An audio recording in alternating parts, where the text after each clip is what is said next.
जय हिंद साथियों।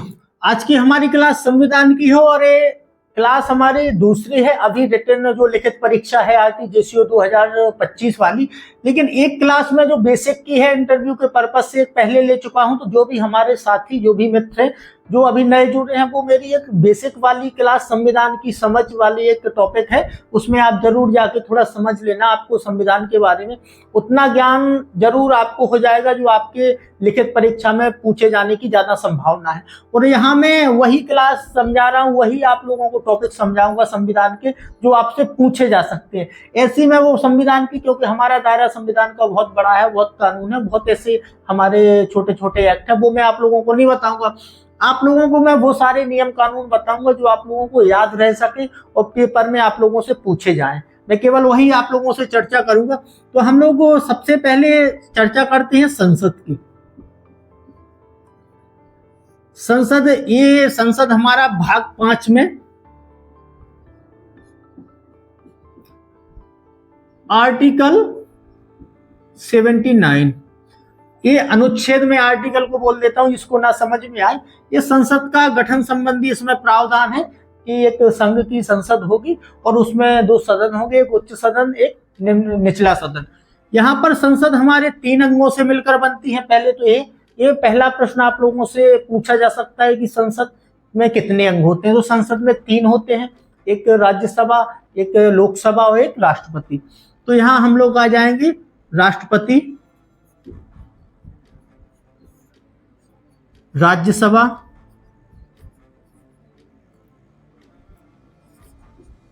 और लोकसभा।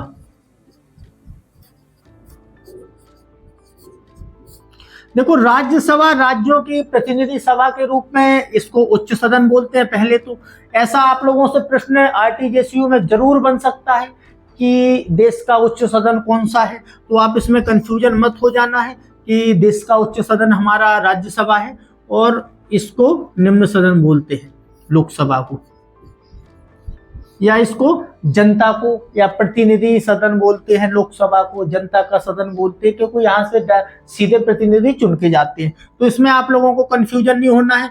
अब यहाँ से हम लोग थोड़ा राष्ट्रपति जी के बारे में चर्चाएं करेंगे कि संसद तो आप लोग समझ ही गए कि 3 अंगों से कहां से क्या प्रश्न निकलेगा वो मैं आप लोगों को बताया हूँ। यहाँ राज्यों से प्रतिनिधि निर्वाचित होकर आते हैं, वहां की विधानसभाओं से। राज्यसभा में, लोकसभा में सीधे आप लोकसभा के चुनाव देखे होंगे कि सीधे प्रतिनिधि संसद में चुनकर जाते हैं। तो अब मैं ये मिटा रहा हूँ। अब राष्ट्रपति के बारे में आपसे क्या चीजें चर्चाएं हो सकती हैं वो पहले समझ लेना है। देखो, राष्ट्रपति का जो उल्लेख है हमारे संविधान में वो भाग 5 ही में है। केवल राज्य के सीएम और राज्य के राज्यपाल और उपराज्यपाल जो हमारे केंद्र शासित प्रदेश के हैं वो केवल अन्य भाग में या अन्य अनुच्छेदों में उनकी चर्चा है। बाकी ये सारे हमारे संसद, प्रधानमंत्री और जो हमारे कैबिनेट मंत्री, सारी चर्चाएं हमारी राष्ट्रपति उपराष्ट्रपति भाग 5 में है। तो जो भी आपसे इन सारी चीजों का यदि फैक्ट में सवाल पूछा जाए कि कौन से भाग में पढ़ना है तो आंख बंद करके भाग 5 लगा देना है। भाग 4A मौलिक कर्तव्य में एक क्लास ले चुका हूं, नागरिक कर्तव्य, मौलिक कर्तव्य और सैनिक कर्तव्य। तो वो आप लोगों को क्लास जो भी नए हैं वो देख लेनी है। मैं ये चाह रहा हूं कि आपसे कोई भी यदि एक ऐसा संविधान से भी प्रश्न आए तो वो छूटने ना पाए। अब हम लोग आएंगे राष्ट्रपति। सबसे पहले हम लोगों को इनको देख लेना, ये भाग 5 में है और आर्टिकल 52 बोलता है कि भारत का एक राष्ट्रपति होगा। ठीक है, अनुच्छेद 52 हमारा कहता है कि भारत का एक राष्ट्रपति होगा। और इन राष्ट्रपति साहब की शक्ति आर्टिकल 53 बोलेगा हमारा कि संघ की कार्यपालिका शक्ति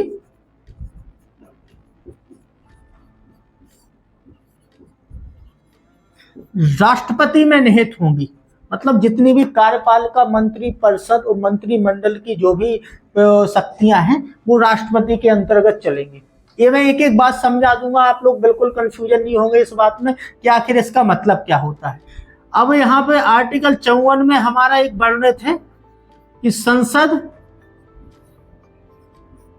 प्लस राज्य विधानसभा प्लस केंद्र की विधानसभा, जो केंद्र शासित प्रदेश में विधानसभाएं हैं वहां के प्रतिनिधि ये राष्ट्रपति का चुनाव करेंगे। पहली बात तो आप लोगों को 2 शब्द याद रखनी है राष्ट्रपति का चुनाव कौन करवाता है? तो भारत का निर्वाचन आयोग। ठीक है। राष्ट्रपति का चुनाव कौन करता है? तो वो करता है निर्वाचक मंडल। यहाँ आप लोग थोड़ी बात बहुत अच्छी तरह समझ लेना है कि राष्ट्रपति का चुनाव, ये 53, 54, 52 ये समझ लेना, इससे ज्यादा आपको कोई समझने की जरूरत है नहीं है।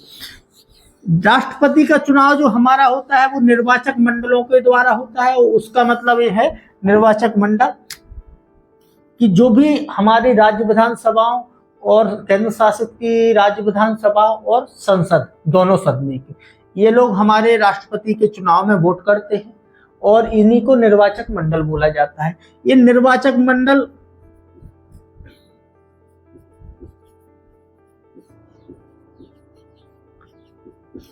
अप्रत्यक्ष बोलते हैं इसको, अप्रत्यक्ष चुनाव प्रक्रिया। ये सीधे जनता के द्वारा चुनाव नहीं होता है, ये जनता के द्वारा चुने हुए प्रतिनिधि राष्ट्रपति जी को चुनते हैं। और यहाँ इसको एक और आपको दो शब्द समझना है कि भारत का जो चुनाव है राष्ट्रपति का, वो यहाँ आनुपातिक प्रतिनिधित्व,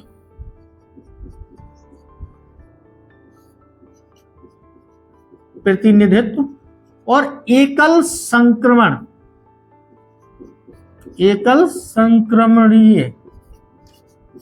प्रणाली के द्वारा होता है। इसका मतलब है आनुपातिक प्रतिनिधित्व कि जो भी हमारे भारत देश की जनता है वो प्रतिनिधि एक जनसंख्या के अनुपात में होता है। आप परिसीमन आयोग देखे होंगे तो वहां के चाहे कोई लोकसभा का क्षेत्र बड़ा हो और चाहे छोटा हो, किसी एक सीमित लोकसभा के क्षेत्र में उतनी ही जनसंख्या होगी और एक विस्तृत लोकसभा का क्षेत्र, लेकिन सीट वहां एक ही होगी। तो ये हमारा जनसंख्या के अनुपात के अनुसार हमारा एक क्षेत्र बटा होता है। तो इसका मतलब है कि जो भी हमारी भारत देश की जनसंख्या है वो आनुपातिक प्रतिनिधित्व के हिसाब से प्रतिनिधि चुना जाएगा। और एकल संक्रमणीय प्रणाली का मतलब है हमारे विदेशों में ज्यादा चलती है, लेकिन हमारे जो सीधे डायरेक्ट चुनाव होते हैं उनमें ये नहीं होता है। इसका मतलब होता है कि आप वरीयता के आधार पर चुन सकते हैं। देखो, राष्ट्रपति के चुनाव में जब चुनाव होता है तो वहां एक नियम होता है कि 50+1, 50% प्लस एक वोट होना चाहिए जब आप राष्ट्रपति चुने माने जाएंगे। यहाँ नहीं है कि आपको मान लेते हैं आप गांव से संबंध रखते हैं और यहाँ सरपंच या प्रधान के चुनाव में यहाँ 100 वोट हैं आपके गांव में, तो एक को मिल गए 40 और एक को मिले 30 और एक को मिले 20 और एक को मिले 10, तो ये 100 हो गए। तो ये 40 वाला अभी विजय घोषित नहीं माना जाएगा क्योंकि इसको 100 में से 50 प्लस एक वोट 51 चाहिए, तो यहाँ जीत घोषित नहीं मानी जाएगी। अब यहाँ पर एकल संक्रमणीय प्रणाली लगती है कि आपको 4 ऑप्शन, 1 सदस्य, 2, 3, 4 सदस्य। अब आपको लगता है कि ये मुझे सबसे अच्छा लगता है तो आपने इसको पहले नंबर पर वरीयता दी। जिसको ये 30 वोट मिले हैं इसको दूसरे पर रख दिया, जिसको ये 20 है इसको तीसरे पर रख दिया, जिसको 10 वोट मिले हैं इसको चौथे पर रख दिया। ये होती है एकल संक्रमणीय प्रणाली। अब मान लो नहीं अभी मिले तो ये जो लास्ट वाला 10 वोट है इनको, इस प्रतिनिधि के वोट इसमें जोड़े जाएंगे और इनको बाहर कर दिया जाएगा। अब ये 10 वोट है, मान लो पहले नंबर वाले को 5 दिए हैं, दूसरे वाले को 3 है, इसको 2 है, इसको 1 है। मान लेते हैं इसको 1 है, इसको 1 है, नहीं इसको 2 है। अब ये चौथा वाला तो हमारा बाहर निकल गया, 10 वोटों वाला, इसको बाहर कर दिया जाएगा। अभी फिर भी इसके 45 हुए हैं तो अब इस तीसरे वाले को हटा दिया जाएगा, 20 वोट वालों को। उसमें सेकंड को किसने कितनी वरीयता दी है जो भी प्रतिनिधि मंडल ने, तो फिर वो फिर इसमें जोड़े जाएंगे। तो 50+1 होने तक देखो इसमें समस्याएं कहाँ जाती हैं कि जब भी हमारी उसकी सरकार होती है गठबंधन की तो उसमें समस्या होती है, बाकी जो भी हमारी पूर्ण बहुमत की सरकार होती है तो उसमें ये समस्या नहीं होती है। अब हम लोग आते हैं राष्ट्रपति के चुनाव निर्वाचक मंडल करता है, अप्रत्यक्ष प्रणाली से होता है और आनुपातिक प्रतिनिधित्व और एकल संक्रमणीय प्रणाली द्वारा राष्ट्रपति का चुनाव किया जाता है। अब हम लोग और आगे थोड़ा निकल जाएं। राष्ट्रपति को शपथ कौन दिलाता है? तो हमारे उच्च न्यायालय जो माननीय सुप्रीम कोर्ट के हमारे चीफ जस्टिस ऑफ इंडिया राष्ट्रपति को शपथ दिलाते हैं और राष्ट्रपति चीफ जस्टिस ऑफ इंडिया को शपथ दिलाते हैं। ये आपको यदि बात पता ना हो तो पता कर लेना। अब यहाँ पर हम लोग इनकी उम्र रखी गई है 35 वर्ष राष्ट्रपति जी की। 35 वर्ष से नीचे वाला कोई व्यक्ति राष्ट्रपति नहीं बनेगा, ठीक है। और अधिकतम आप कितनी भी, अधिकतम उम्र की कोई सीमा नहीं है। अधिकतम कोई भी व्यक्ति 5 वर्ष, एक बार निर्वाचित होने पर राष्ट्रपति अधिकतम 5 वर्ष रह सकता है।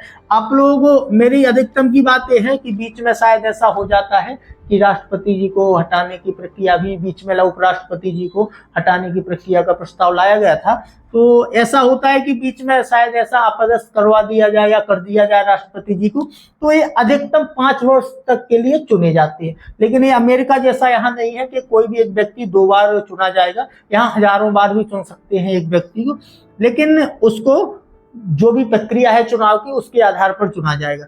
मैक्सिमम उम्र कितनी भी है, मिनिमम, तो आपको ये याद रखना है कि राष्ट्रपति की चुने जाने की उम्र 35 वर्ष है। अब इसलिए मैं इसको बता रहा हूं, यहीं पे उपराष्ट्रपति जी की है वो है 35, ठीक है, ये उम्र उपराष्ट्रपति जी की। अब यहाँ कंफ्यूजन होने की है, जो हमारे लोकसभा के मेंबर हैं, लोकसभा के, उनकी उम्र तो चुने जाने की 25 है, लेकिन जो राज्यसभा के मेंबर हैं उनकी 30 वर्ष है।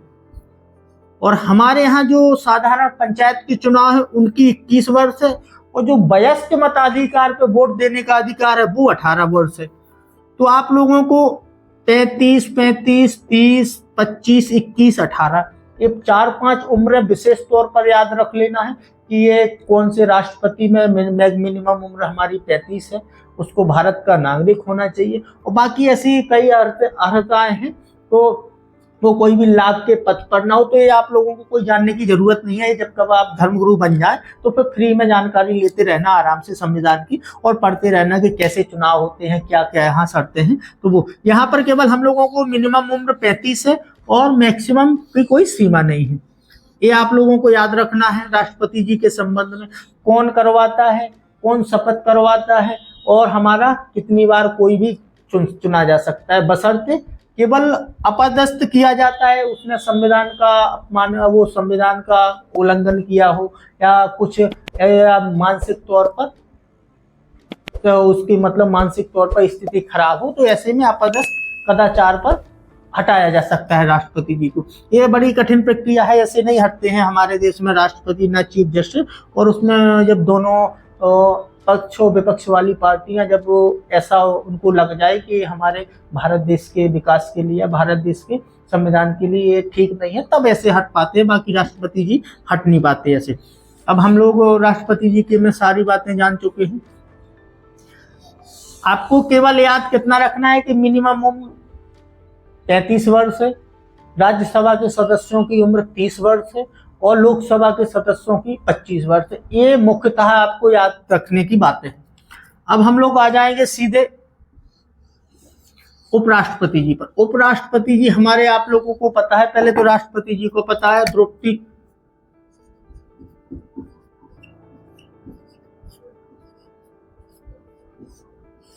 सुश्री द्रौपदी मुर्मू जी हैं, तो ये आप लोगों को। अब आएंगे हम लोग उपराष्ट्रपति जी का, ज्यादा विवाद था, इनका थोड़ा समझ लेंगे। यहाँ पे उपराष्ट्रपति जी का भी चुनाव निर्वाचक मंडल के द्वारा ही होता है, लेकिन यहाँ राज्य विधानसभा और विधान परिषद ऐसा कोई, अब यहाँ पर राष्ट्रपति जी के में विधान परिषद नहीं लेती है भाग, यहाँ पर राज्य विधानसभा और विधान परिषद नहीं लेती। आपको जानकारी ना हो तो मैं बता दूं, विधान परिषद हमारे देश में अभी 6 राज्यों में है। राज्यों का निम्न सदन हमारी विधानसभा को, उच्च सदन विधान परिषद को माना जाता है। और ये विधान परिषद अच्छी बात है, और क्योंकि यहाँ कोई भी बिल आता है या कानून पेश किया जाता है तो वहाँ इस पर अच्छे से चर्चाएं होती हैं, और यहाँ पर ये बूढ़े बुजुर्ग तजुर्बे वाले लोग होते हैं, तो ये अच्छा माना जाता है। देखो, आपको पता होगा कि यूपी, बिहार और हमारे कर्नाटका,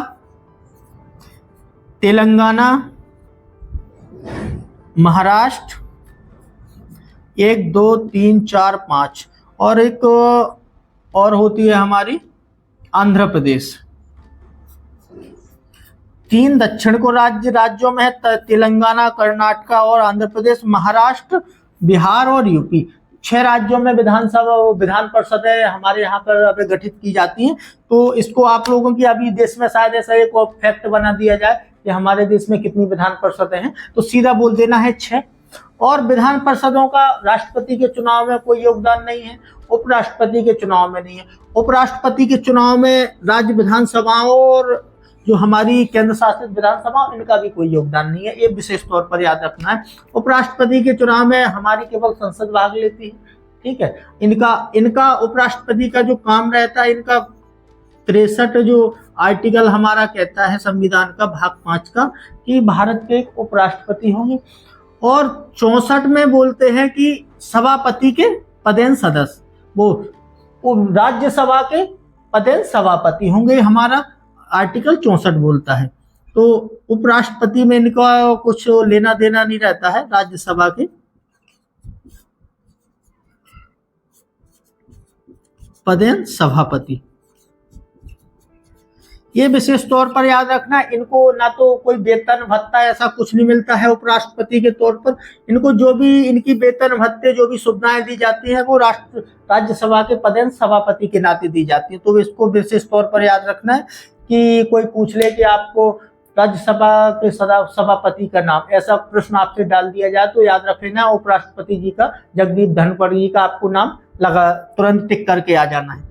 अब हम लोग आ जाएंगे अपने राज्यसभा, और इनकी उम्र भी आपको पता हो मिनिमम 30 साल है, मिनिमम 30 वर्ष, वो मिनिमम 35 वर्ष है। और आगे कितनी ही बार एक व्यक्ति कई बार चुना जा सकता है, केवल कदाचार और मानसिक बीमारी ना हो तो हमारे भारत देश में एक व्यक्ति कई बार बनना सकता। और कुछ ऐसी अर्हता है कि देश का नागरिक हो और लाभ के पद पर ना हो, तो ये आपको कोई जरूरत नहीं है। अब आ जाएंगे हम लोग भाग 5 में। पूरा भाग 5 में दिया गया है। भाग 5 में 74 में है कि भारत की एक संसद की या हमारी कार्यपालिका या संसद की एक विधान वो मंत्री परिषद होगी।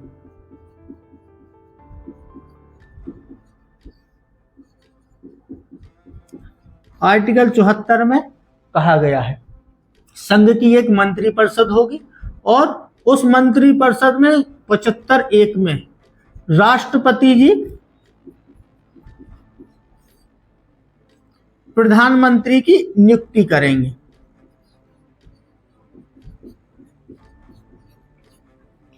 तो प्रधानमंत्री की नियुक्ति कौन करता है?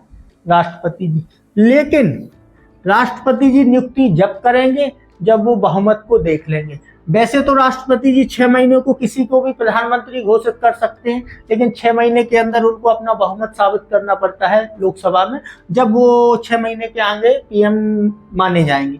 तो ये विशेष तौर पर नियुक्ति तो करते हैं, लेकिन ये बहुमत के आधार पर नियुक्ति होती है। कभी आपने त्रिशंकु या भंग लोकसभा देखी होगी, तो उसमें समस्याएं जाती हैं।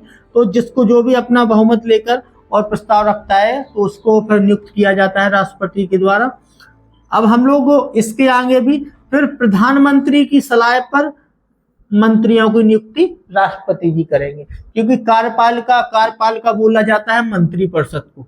ये विशेष तौर पर याद रख लेना है। जो संघ की कार्यपालिका होती है, कार्यपालिका, विधायिका और न्यायपालिका, ये संघ की शक्ति के 3 पार्ट हैं। और इसमें जो कार्यपालिका होती है वो मंत्री परिषद, ये सरकारी माने जाते हैं। विधायिकी जो विधायिका होती है वो सभी संसद सदस्य होते हैं, उसमें मंत्री नहीं होते हैं, कैबिनेट।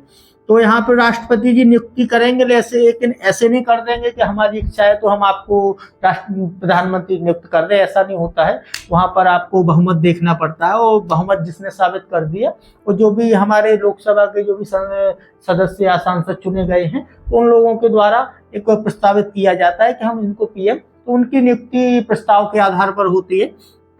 अब हम लोग ऐसे सीधे पहुंचते हैं, पीएम की नियुक्ति कौन करता है? ये आपको पता, राष्ट्रपति जी करते हैं। लेकिन किसके आधार पर? फिर पीएम की सिफारिश पर नियुक्ति जो भी कैबिनेट मंत्रियों की है वो राष्ट्रपति जी करेंगे, लेकिन प्रधानमंत्री की सलाह पर। ये आपको विशेष तौर पर याद रख लेना है। अब हम लोग सीधे पहुंच जाएंगे भाग 6 में। देखो, हमारे उपराष्ट्रपति जी हो गए, प्रधानमंत्री हो गए और राष्ट्रपति जी हो गए। अब भाग 6 में हमारे राज्यपाल साहब हैं। यहाँ राष्ट्रपति और राज्यपाल में आप लोगों को कंफ्यूजन होने की ज्यादा संभावना है, इसलिए मैं राज्यपाल इसी में पढ़ा रहा हूँ। देखो, भाग 6 में आर्टिकल हमारा 63 बोलेगा वहां बोलेगा 52 भाग 5 में कि संघ या भारत के एक राष्ट्रपति होगा, लेकिन यहाँ राज्य का एक राज्यपाल होगा, वो 63 बोलेगा।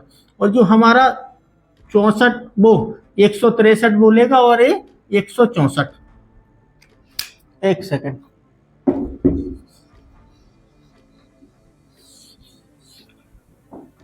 वहां हम लोगों ने 52 था भाग 5 में, यहां 153।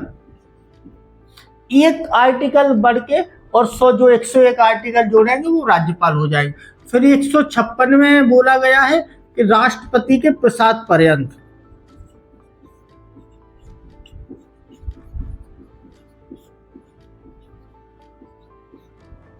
ठीक है, राष्ट्रपति के प्रसाद पर्यंत पद राज्यपाल धारण करे रहेंगे। यदि राष्ट्रपति को लगता है तो वो हटा सकते हैं। इनका कोई चुनाव नहीं होता है। फिर आप लोग राज्यपाल का धोखे से राष्ट्रपति के चक्कर में और निर्वाचक मंडल के चक्कर में इनको नियुक्त किया जाता है प्रधानमंत्री की सलाह पर या मंत्रिपरिषद की सलाह पर राष्ट्रपति के द्वारा। इनकी मिनिमम उम्र 35 होना चाहिए, ना कि मैक्सिमम कितनी भी हो। और जब तक राष्ट्रपति का इनके ऊपर आशीर्वाद रहेगा, हाथ रहेगा, जब तक ये राज्यपाल बने रहेंगे। मैक्सिमम 5 वर्षों का इनका कार्यकाल होता है। और 163 में है कि अब मंत्री जो हमारी राज्य की मंत्रिपरिषद है, मंत्रिपरिषद का गठन। और 164 में है ये राज्यपाल सीएम की नियुक्ति करेंगे। जैसे राष्ट्रपति पीएम की नियुक्ति कर रहे हैं, यहां पर 164 में राज्यपाल साहब सीएम की नियुक्ति करेंगे राज्य की। लेकिन ऐसा नहीं है कि अपनी मर्जी से कर देंगे, बहुमत के आधार पर करेंगे। और फिर सीएम की सलाह पर जो हमारे राज्य कैबिनेट, राज्य के जो मंत्रिपरिषद के मंत्री होंगे, इनकी सीएम साहब की सलाह पर राज्यपाल करेंगे। थोड़ा राज्यपाल और राष्ट्रपति के चुनाव में अंतर है, इनके भाग में अंतर है। इनकी उम्र तो सेम है, 35-35, उपराष्ट्रपति राष्ट्रपति। और केवल आपको विशेष तौर पर 30 वर्ष राज्यसभा की याद रख लेनी है। राज्यसभा क्योंकि आपको 30 वर्ष जो है वो फंसाने वाली है, बाकी लोकसभा को विशेष तौर पर सभी को पता होगा कि 25 वर्ष है। और ग्राम पंचायत की, ये हमारे भारत का जो निर्वाचन आयोग है, इन सब के चुनाव वो संपन्न करवाते हैं। केवल राज्य निर्वाचन आयोग आपको विशेष तौर पर याद रखना है, जो राज्य निर्वाचन आयोग है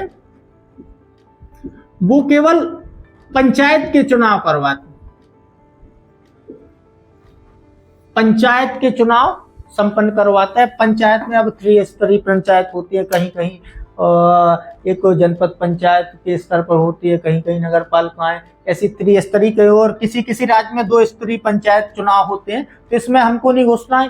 यदि धोखे से ये फैक्ट क्योंकि सबसे ज्यादा चहेता है, और हर रेलवे में और आर्मी में ये सारा प्रश्न इसी पूछा जाता है कि पंचायत के चुनाव कौन संपन्न करवाता है। तो यहाँ कंफ्यूजन हो जाता है कि राज्य, या वो तो एक ऑप्शन दे देते हैं जिला निर्वाचन आयोग या राज्य निर्वाचन आयोग, और हमारा भारत का जो निर्वाचन आयोग, ये 3-4 ऑप्शन डाल देते, इसमें कंफ्यूजन है। तो केवल पंचायत के चुनाव बस करवाता है राज्य निर्वाचन आयोग, बाकी सारे चुनाव संपन्न हमारे भारत का निर्वाचन आयोग करवाता है। तो ये विशेष तौर पर आपको छोटी छोटी जानकारियां याद रखनी है। इसके अलावा जो भी हमारा साथी क्लास ना लिया हो, पिछली 2 क्लास आप समझ लेंगे तो आपको ज्यादा समझ में आ जाए। तो हमारी 3 क्लासें हो गई, अब मैं 3 क्लासें और लूंगा। 3 क्लासों में जो भी हमारे चर्चाओं में रहे हो, वो ज्यादा विवाद में रहे हो, उनको मैं 3 क्लासों में पूरा समेट दूंगा, करंट का और बेस का, जिससे आपको कोई भी यदि प्रश्न बनता है तो आपसे बन जाए। ठीक है, धन्यवाद।